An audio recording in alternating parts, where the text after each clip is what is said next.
இதை பார்த்தீங்கன்னா ஹனி காப் சிரப். இது வந்து அப்போலோ ஃபார்மர்ஸ் அவங்களால் அறிமுகப்படுத்தப்பட்டது. ஓகேவா? அவங்க வந்து இதை ரெக்கமெண்ட் பண்ணுறாங்க.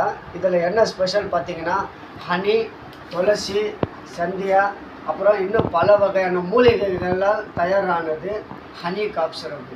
இது வந்து சின்ன பசங்களாக இருந்தால் உள்ளே இருக்க அந்த மூடியில் வந்து 5 ml, பெரியவங்களாக இருந்தாக்கா அந்த பிளாஸ்டிக் மூடியில் ஒரு மூடி ஃபுல்லாக கொடுக்கணும். ஓகேங்களா? காலை மாலை 3 வேளையும் கொடுக்கணும். ஓகேங்களா? இதை பாருங்கள், இப்போ நான் குடிக்கிறேன். எனக்கு வந்து இரும்பல் ஜாஸ்தியாக இருந்தது. இப்போ இது வந்து எவ்வளோ கம்மியாக இருக்குது. ஓகேங்களா? இது ஹனி சிரப் மூலிகைகளால் தயாரானது. இது அப்போலோ ஃபார்மர்ஸ் இதுக்கு ரெக்கமெண்ட் பண்ணுறாங்க. இது ரொம்ப நல்லது. குழந்தைங்களாக இருந்தாலும் ஒரு மூடி 5 ml, பெரியவங்களாக இருந்தால் 2 மூடி இதில் கொடுங்க. ஒரு நாளைக்கு 3 வேளை, அப்படி ஒரு 3 நாள் குடித்தா போதும். இது உண்மையிலேயே நல்லா